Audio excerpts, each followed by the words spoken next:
Hey y'all, this is Reggie, and this is my amazing wife, Tanisha. Mm.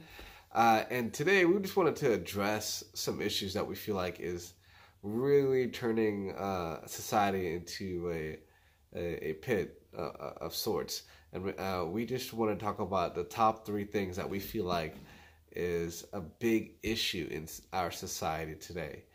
And the first topic that we want to talk about is the subject of race. And I'm going to start off this subject, and I'm going to start off by saying that we feel as if the issue of race is being overexploited. We feel like racism is being pushed as a major narrative in this country when it really isn't. Me and my wife, we both grew up in the South, and racism has not been a major, or predominant, or even really a small part of our experience growing up. We've never really experienced it. I mean, rarely. There's been a couple incidents, maybe. But overwhelming encounters that we've had with people has been more than pleasant. So it's like you watch the news and you see all these talk about racism and injustice, racial injustice, and systematic racial oppression. But when we go out in the real world, we don't see any of that. Like when I go out and see my neighbors, and which a lot of my neighbors actually are interracial relationships, like black and white relationships. Like the person next door to us is a black and white relationship. The person behind us is a black and white relationship. The person to the right of us is the black and white relationship. Like it's we don't see this reality of racism when we walk out in the street. We actually see the exact opposite. We see unity. We see people marrying people of different races. We see mixed kids running around everywhere. So it's like the news is spinning one story, but when you walk out the door, you see a totally different reality. And we feel like, all this unnecessary focus on racism is making a problem out of something that really isn't there. Yeah, not to like discredit or say that there's no racism at all, or to discredit anybody's experience with racism. Just saying that, like, overall, as people and as a community and as society, that it's not something that's really controlling or hindering African Americans in succeeding or living their everyday lives, having families.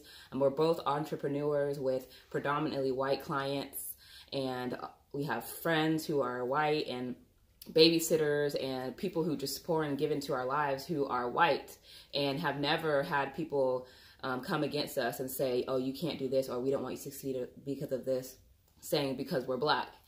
And so, yeah, that false narrative, like he's saying, that they're spitting out in the news, I feel like it's just giving false mindsets to African American and even the white community about racism, and it's causing more division within people than anything, because now it is starting to be an issue where there was never really an issue there in the first place. Yeah, and again, like you're saying, it's not like racism wasn't a thing. Like if it was the 80s and 90s, I'd probably be standing for a lot of these Black Lives Matter people. But in 2018, where same-sex marriage is legal and it's totally cool to be, gay, which I have no problem with, and homosexual, and no one has a problem with who you love and what you love, and nobody cares. They just want you to be happy. It's hard for me to imagine that there's this big oppression against black people when the narrative that's, the things that are being spoken in TV and magazine, that it's okay to be whoever you want to be. And you go out in the streets and everybody's getting married with whoever wants to get with whoever they love, and there's no big deal about it. So it's like, not to mention we've had black presidents. All the major influences, majority of the major influences on our country are black. Athletes are black. I mean, business owners, you name it, have the same opportunities. I feel like it's equal rights, equal opportunities. Where is the injustice? I mean, I know they're talking about the cops and the shootings, the police shootings and stuff like that. But that is, again, showing only, I feel like, the black times where, or should I even bring that up? Let's keep talking. Another topic. Let's keep talking. Okay. I feel like it's only bringing up the times where it is a black person and a white cop when those incidents happen. And yeah, I'm just looking for, what are they talking about where they're saying that there's all these social injustices against black people, and we're being held down, or we're being oppressed. Where is that? I mean, I know you could go back into history over time and time, and they're saying that like they put the poorest black schools in the black communities, the poorest schools in the black communities, and all that, and we're not getting the same type of education and all of that. They're saying that is that what they're saying that's impressing people or what? But we still have the same opportunities. We still have freedom of choice, freedom of colleges. We even have more scholarships and grants and stuff just for being black. We get more privileges actually because of being black. So yeah, like affirmative action, which is a policy which requires colleges and certain companies to hire a certain amount of black people. So I mean, there's actually prejudices that are actually for us in policy form that are in place for black people. And again, we had a 2-term president, which was one of the most popular presidents, Barack Obama. Everybody loved him. He got 2 terms, and he was one of the most popular presidents, a lot more popular than Donald Trump is. And to say that racism is an issue where everybody loved Obama, and still to this day, Hollywood, everybody loves Obama. To say that we hate black people and that this country hates black people, but yet you see that, and you see everybody loves Oprah. Oprah is one of the wealthiest women in the country and has the biggest influence by far, more than any other woman in the country, is Oprah. She's a black woman. I mean, great actors like Morgan Freeman, Samuel L. Jackson, some of the top earners in this country are black Americans. And to say that, we're oppressed in some way, I'm just not seeing that. I'm seeing the exact opposite. I remember growing up in high school and people wanted to be black because they thought they were cooler, we were cooler, or we were better in athletics. Like, I remember, like, it was easier for me to have friends and to play sports, even though I sucked at sports, just because of the color of my skin. Because people automatically assumed that I had more swag or more athletic ability, when really I was just a big dork that wasn't good at athletics at all. So, there was never a time in my life where I was like, man, I wish I was white. Like, not at all. Like, I always felt like I've had the same privileges as my white friends. And even at times, even more so. So, yeah. And I think by teaching that to our kids and telling the younger generations that, it's giving them like that victim mindset and making them feel like they're walking around with a target on their back. They're always looking over their shoulders. They're feeling like they have to work harder, or that gives them the impression that they may have those thoughts. Oh, I wish I was white because it would just be easier. Oh, I wish I was white. So it's giving you that false or that insecurity, and it's hindering them mentally. They're having a hindrance mentally, what they can succeed in and what things they can do. They feel like they don't have the same rights and the same privileges as white people, and so they're not putting their mind to things the same way. Yep. Yeah, I totally understand. This victimhood mentality is not good for anybody.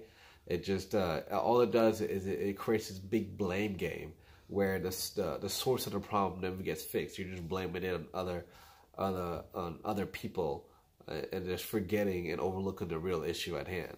And so I feel like it's not doing anybody any favors. I know we have way bigger problems in the black community. Our single motherhood rate is way too high. Our black on black crimes are way too high. In Chicago, that one weekend where 70 black people were shot by each other in one weekend, and it was like barely reported on the news. We have some serious issues in the black community. We have the highest rates of abortion. So that means we kill ourselves more than any other race or more than any other cops has ever done to us. We have some really serious the health issues. And the foods that we're eating. We have the highest rate of diabetes and high blood pressure, high cholesterol. Yeah. I mean, so I think the black community has way bigger issues to worry about than other races coming after them. And also we struggle with having such a lack of community within our own race. You see other races, they have a tendency to stick together way much more than the black community. If you look at Asians, when they come together, they take over that community. When Hispanics come over, they take over that community. They have their own businesses, their own restaurants, their own banks, their own language up in science. And the black people, black community, we don't do that. It seems like we don't really share our wealth amongst each other. And so I feel like we have bigger issues. And to say that the biggest issue that we face as a community and as a race is other white people or oppression, systematic oppression, I think that's ridiculous. And the reason why I know that is because other black people from different countries, when they come here, they do a lot better than African Americans. Like Nigerians, when they come here, they make more money on average, and they graduate with higher degrees on average than the African Americans, and that's with black people from all other countries, Jamaicans, Haitians, Nigerians. When they come here, they have a tendency to do better than African Americans.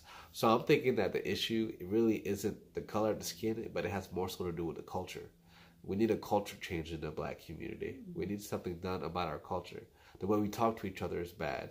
What we eat is bad. The way we choose to, our swag, the way we choose to present ourselves is bad. And I feel like that's what's keeping the black community down. It's our culture. It's not other races. And that's all that we have to say.